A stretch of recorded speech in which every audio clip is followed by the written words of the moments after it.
Hi, I'm Lumos KP on Ravelry, and I am doing a few videos for our study hall at Hogwarts at Ravelry for drop spindling. And if you are at all interested in that, please check out our group over at Ravelry.com, Hogwarts at Ravelry. And if you're already a Hogwarts at Ravelry member, welcome, and here we go. Study hall is going to be about drop spindling. I love drop spindling. I love it so much. I just bought my first wheel and I'm learning to love that as well, but it's never going to replace for me drop spindling. And there are lots of reasons for that. Personal preference. I know that there are some people who just simply don't like drop spindles, and that's cool. For me, I like the affordability of a spindle. I can manage to collect several spindles, and I won't be able to do that with wheels. I'll probably, maybe be able to get 2 wheels tops, but I can afford to get several spindles so that I have different weights, and I'm not a monogamous spinner. I like to have several projects going at once, so I appreciate the affordability. I also appreciate that they're portable. I can pop one in my bag and take it with me when I run errands, or I can go into a different room without having to lug something heavy around with me. So, and also for me personally, there's this tie to how our ancestors did it. Spindles have been around for thousands and thousands of years, and it's just really cool to be able to connect with our ancestors. So, this first video, I'm going to talk about different types of spindles and different types of fibers. And I'm teaching this study hall gearing it toward newbie spinners. So if you already are a spindle spinner and you strongly disagree with what I'm saying, sorry about that. But again, this is me teaching the study hall, explaining what's worked for me in learning how to spin on a spindle, and sharing my ideas for equipment and fiber preparation. So let's start with spindles. It is possible to spend a ton of money on spindles, but you don't need to do that. What I would recommend if you are starting and you have $10 to spend, I would recommend an Ashford student spindle. Now, it looks like a hammer. It looks like you could do some serious damage. It's pretty heavy. And I know I've read comments, people talk about how, oh, it's just huge and it's so weighted and, oh, that's a terrible one to learn on. Well, I disagree. And the reason I disagree is that this Ashford spindle spins for a good long time. That is what you want to look for. More so than weight, more so than how pretty they are, you want to look for a spindle that is going to spin for a long time. Because the most frustrating thing that I encountered as a new spinner is having spindles given to me in a class that spin for, a few rotations and they stop. A few rotations and they stop. It didn't matter how much I drafted out, it didn't matter anything that I did, and I have gone back to these same spindles now that I know what I'm doing a little better. They're still the same way. They're not weighted correctly. So a spindle can be really, really heavy and not spin very much. A spindle can be really, really light and not spin very much. It's not so much about the weight as it is about how the spindle is made. So please, if you take nothing else away from this study hall, find a spindle that spins a long time. Read reviews, talk to people that you know that do drop spindling. The Ashford, it's $9.50, I believe, was what I paid for it through Paradise Fibers, and you can find this anywhere. Paradise Fibers, the Woolery, lots of different online shops have it. Again, $10, and it will spin for a good long time. There's a company that I found through Ravelry called the Clay Sheep, and she makes these absolutely adorable polymer clay spindles, and I had to have the one that has sheep on it. And if you're going to go this route, I think these are about, I want to say $48 or $50. Please get a big one. She's got big ones and she's got medium weight ones. For a beginning spinner that needs well, any spinner needs a spindle that's going to spin for a long time, because otherwise you're fighting it and it's frustrating. Get one of her large ones if you're going to go this route. Her medium ones are really, really cute as well. They just don't spin as long as the large ones. Okay, so this is the clay sheep. Now, these are Goldings. Golding fiber tools, I cannot recommend enough. Their spindles, their 3-inch ring-weighted spindles, start around, I want to say $55, $59. And yeah, that's getting kind of pricey, but I guarantee you, you will never get tired of these spindles. This is shepherd's flock, I think.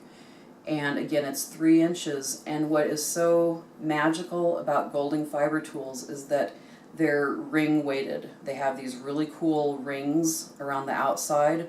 So they're weighted on the outside as opposed to all the weight being in here or just not where it should be. And forgive me, I never took physics. I'm not a sciencey kind of person. So I have a hard time explaining why these work the way they do. But if you read up on the physics of drop spinning, you're going to understand. They're weighted on the ring here, and they will spin forever. I'll get to where they're touching the ground, and they still haven't stopped spinning, and I have to actually stop them and back them up a little bit. And that's what you want, believe me. So, Golding fiber tools. And then I just got this little one out to show you as well. This is also a Golding, and this is Sleipnir. It's Odin's 8-legged horse, and it's one of my favorites. This one is tiny. It weighs about 1.5 ounces, maybe less, maybe about 1 ounce. At any rate, what is so cool about Golding is that even these little tiny lightweight ones will spin forever. That's why I think Golding is the way to go. This one is about 2 ounces, and I would recommend a 2 ounce, 1.8, 1.9 to 2 ounces for your first spindle. I think the Ashford is a little heavier than that, but again, it will spin forever and you don't have to pay a lot of money up front. Okay, so that's my take on spindles. I highly recommend Golding. The clay sheep large are very nice and they spin for a good long time. The Ashford Student is definitely a great way to start. My only complaint, and it's not really even a complaint, I would like to suggest it to the company, the Ashford does not come with a notch carved into the whorl. If you look here, you can see that there are notches carved into the whorls on spindles. And it's not necessarily a problem when you're spinning. I've gotten used to, yeah, even this little tiny one has a notch in it. I've gotten used to spinning on the Ashford without a notch, and I don't have any problems with it. I just tug it nice and tight there to hold it. The problem comes if you want to use the same spindle for plying, because without that notch to help hold it, you can't form a very big cop, which is your wound on yarn. So one of these days I'm going to ask my husband to just carve a slit there in that whorl. So that's the only thing to kind of be aware of, is that if you get one of these, you may someday want to have somebody or you carve a little notch in there for you. But for spinning, I wouldn't worry too much about it. Okay, so also there are some great DIY videos and instructions online for making your own spindles. This does not have to be a costly enterprise at all. So look for those. Look for DIY drop spindles, and you can make your own. Okay, let's talk fiber. There are scads and scads of different breeds. There are lots of different ways for fiber to be prepared for spinning. What I want to talk about today are things to avoid for your first purchases and things that I would highly recommend for your first purchases, for your first experience with drop spindling.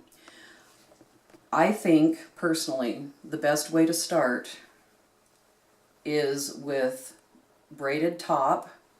It doesn't have to be braided, but combed top.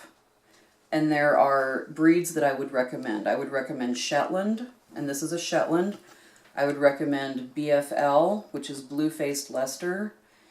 And I would recommend Falkland. That's another really, the reason I'm recommending these is that they've got a nice long staple length without being too long, because there are some breeds that have such an incredibly long staple length.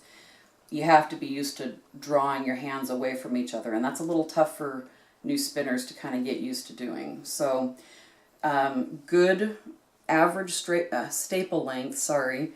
The fibers aren't so slippery that you feel like you can't get a grip on them. They grip together, but they're not sticky. They're just, like I said, Shetland, BFL, and Falkland are really great ones to start with.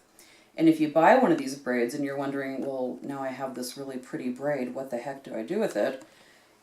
What you would do to spin it, and I'll talk a little bit more about pre-drafting and getting ready to spin, but just so you're aware, the way these work is you can undo the braid and then you can pull it apart like that, and so you get this length, okay? Because you don't want to try to spin an entire length of a braid in one, because you'll get exhausted and it's just kind of a mess.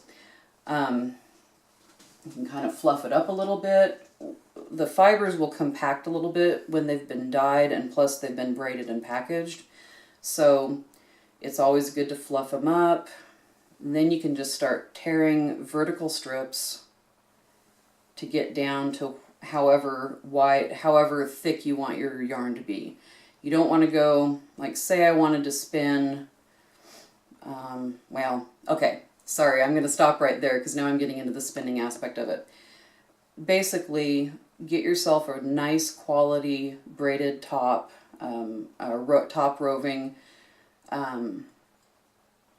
tear it into pieces, into strips. Don't be afraid to manipulate your fiber, okay? You got to get it set up the way you want to spin it. But this is how you would prep it once you're getting ready to spin. And these, this one is Crucio colorway by Supernatural Yarns, who I'm a big fan of. I highly recommend all of her fibers and all of her yarns. This one is a hand-carded bat, and and it's from Greenwood Fiber Works on Etsy. She has some lovely, lovely stuff as well. I want to show you, this is merino wool and silk. Now, I don't recommend silk for your first, like 100% silk for your first spinning, because it is so slippery. You know what? I'm not saying don't try it. I'm saying be prepared for it to be slipperier than a Shetland or a BFL. With this type of preparation, you can see that it unrolls into this really nifty, pretty bat. And there are different ways that you can spin from this. A lot of times people will just pick a corner and start spinning. You can also, this can be torn apart, and you can start spinning from that way. The nice thing about this is that the merino gives the silk a little more grip. Okay, so this wouldn't be as difficult to spin as something that's 100% silk. But this particular fiber preparation is probably not going to be as easy to spin for your first few times as just a good old comb top. Okay, so the other one that I wanted to show you, and this is just shameless self-promotion, this is called an art bat. And art bats are produced on a drum carder, and I'll show you pictures of that in another video. But it comes out this big fluffy mass. And the cool thing, the thing that I love about art bats is that you can take a gazillion different types of fiber. This one has some BFL, it has some mystery fiber that I'm not even sure what it is. It has, you can see how sparkly it is, that's Angelina fiber. You can also take the fibers that are a little tougher to spin, like the silks, add them into here, and they get all carded together with those nice grippy BFLs and Falklands and Shetlands, and they make it really super easy to spin different fibers that way.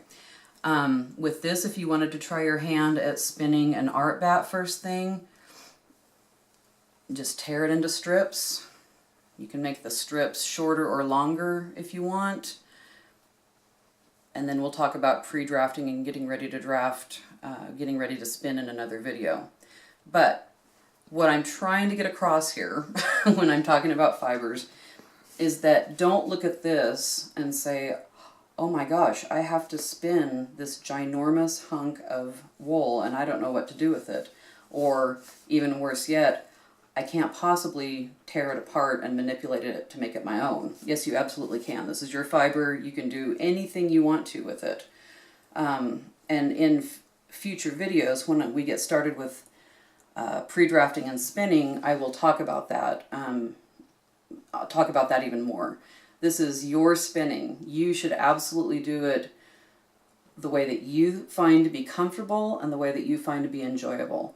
And please do not let the spinning police, and they are out there, tell you that your way is wrong. If you come up with a way that works for you, that's comfortable, doesn't hurt your hands or your back or your neck or whatever, and that helps you produce the yarn that you enjoy knitting or weaving or crocheting with, then you're doing it right. Okay, you don't have to live up to other people's standards. That's what I'm getting at. So that's all I have for this video. My next one will be about pre-drafting and then getting started spinning. So thank you very much for watching.